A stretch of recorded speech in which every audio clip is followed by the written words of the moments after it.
Welcome back all, Lore here. So we're going to go on our lap around the Great Plateau, round 4. This time we're going to be heading out a little further away from our Great Plateau. Gold Rush Mountain is right over here somewhere, and I normally do it blind, but for the purposes of my walkthrough, I think we're going to go ahead and get the map. So this will actually be my tower/map, how to get to. For this, you're going to want a high-level electro mushroom skewer or some kind of an electroshock resistance. Reason you want that is that tower has a lot of electrical attacks going on. So for this one, I just went ahead and threw 4 zap shrooms into a cooking pot. I got 10 minutes worth of high-level electro shock resistance. So what we're going to do is we're going to go ahead and grab our 5-star speedster horse. We're going to go ahead and get on route here, and we're going to leave the outskirts stable heading north. And we're going to let the horse do the work. It's going to literally take us right to that tower. And we'll grab a couple of things along the way. Case in point, we've got a covered wagon here. And we might as well go ahead and collect our free gemstones. Just go ahead and search either end of it. I'll tell you guys, those add up fast, so it's always worth your time to go ahead and get those on the way.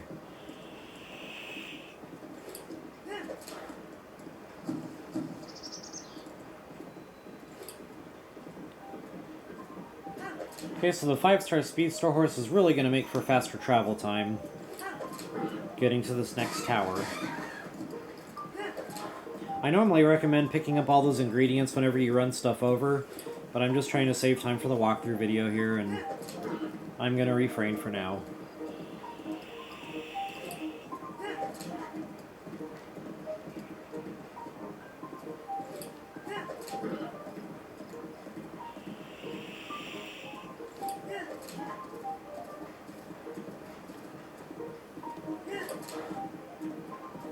So the horse should be doing the work still. The good thing about having a horse, in addition to the speed the 5-star speedster horse will give you, is it'll stay on route, which means you don't have to worry about where you're going. Especially when we're flying blind as we are right now. It's just very, very helpful to let the horse kind of take you to where we're going. Okay, so right about now you should be seeing that tower coming into view. And I'll get a little closer to it before I pin it.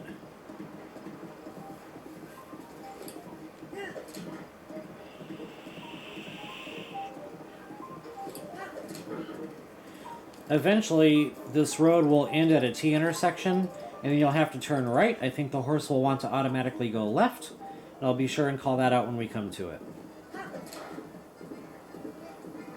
You got another Birdman here, which is an indicator that there's a shrine quest nearby.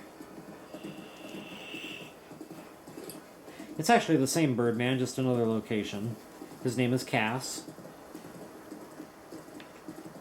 Alright, so our tower should be well within plain view now. I'm going to go ahead and stop my horse and pin that for you. Show you guys on the map where we're at, what we're doing. So that's where we're heading. And as you can see, it's at the northern quadrant of this province here. Oh, what did I do that for? I'm silly sometimes. Alright folks, so just long story short, we're going to head straight for that tower. The horse, like I said, it's going to want to take a sharp left here at this intersection. So just kind of force it to veer to the right and head toward your tower.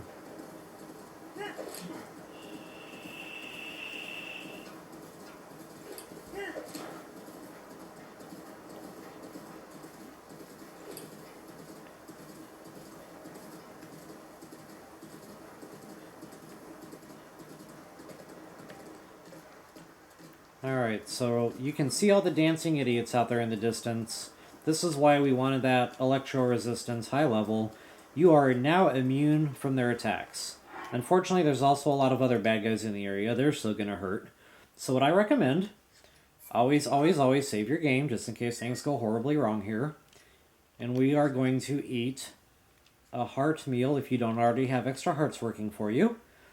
We are also going to eat that high level electro shock defense. And as you can see, there's a floating treasure chest right here.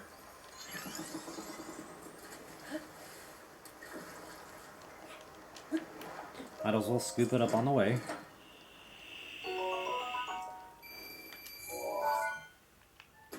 And you're also going to want a high-powered bow, so a good time for a royal bow. Probably ice arrows, if you still have any left, would be a good weapon. So we got these lizzles swimming around out here, and I'm going to try to ignore them for now. Unfortunately, chances are pretty good they're going to lock onto you anyway.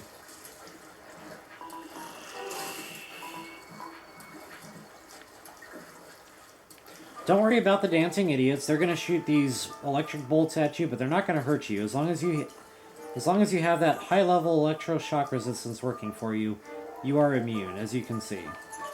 Okay, so go ahead and get out your magnesis. There should be a knight's bow down here somewhere. Right there. I don't need it, so I'm going to leave it be for now. But I wanted to point that out for you guys. It is there. If you do need it, go ahead and grab it. In fact, I'm going to go ahead and pin that and mark it on the map for you.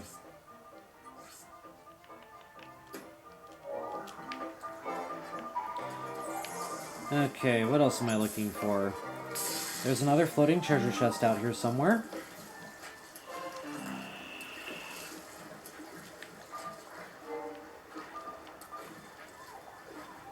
And there's also some electric lizzles holding these spears. They're thunder spears.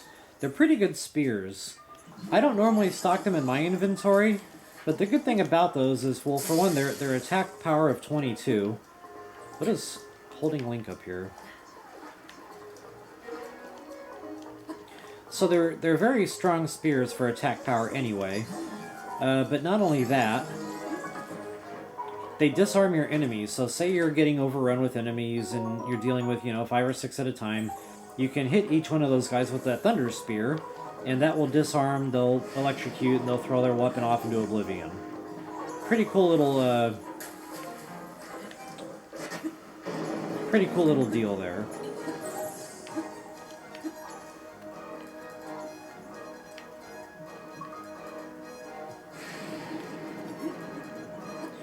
If it's thunderstorming on you, you might want to equip some wooden weaponry and wooden shield. That way you don't get struck by lightning.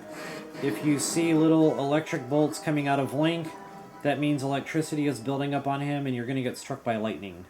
So if you have anything metal currently equipped, now would be a good time to unequip all that. Or switch over to wooden stuff. Alright folks, we have arrived at our tower.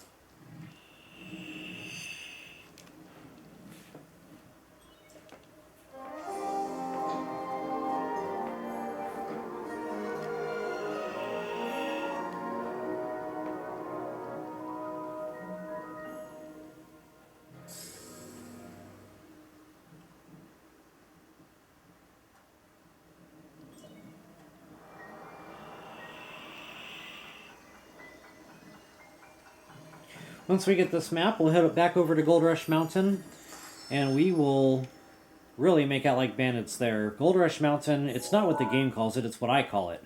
I call it Gold Rush Mountain because there's a ton of treasure, tons of gemstones, tons of weaponry, good weaponry, rupees, Korok seeds, cooking ingredients. You are going to get all sorts of cooking ingredients. If you guys want to make some extra rupees, talk to this guy.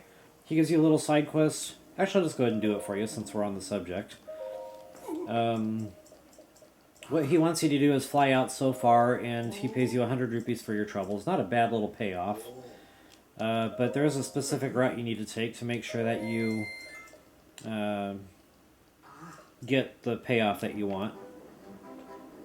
Okay, so what we're going to do is we're going to head out toward the southeast.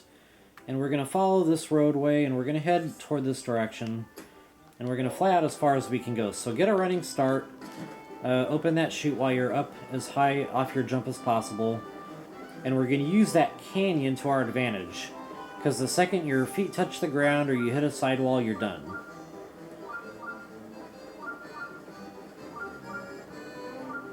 And I think you need to go 600 meters, maybe it's 500 meters before you get the payday.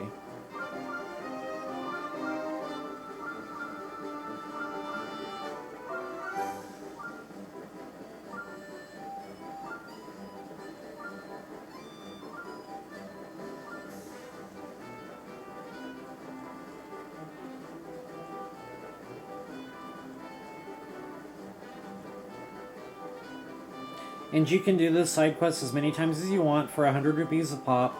Unfortunately, it's kind of time consuming, so... I mean, if you're that hard up for rupees, maybe you should collect some other means of, getting your rupees. So 600 meters is the magic number. Anything over 600, you're going to get a silver rupee for your troubles.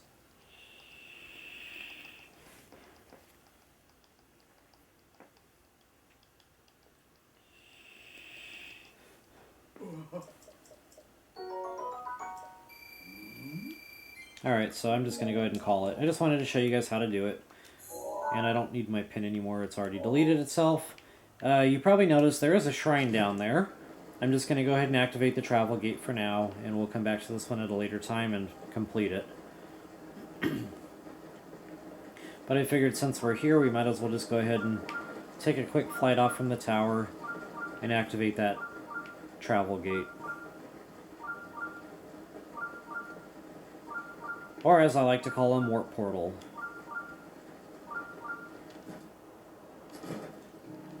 There are some bad boys in the area with some treasure. I mean, you guys are welcome to pilfer this area if you so desire. This isn't really part of my lap around the Great Plateau, though. This is more of my... whatever tower that's called, and... that's part of that walkthrough. Ridgeland Tower. Alright, folks, let's go ahead and meet back up at our Ridgeland Tower, and we are going to get back on our horse and go back over toward Gold Rush Mountain.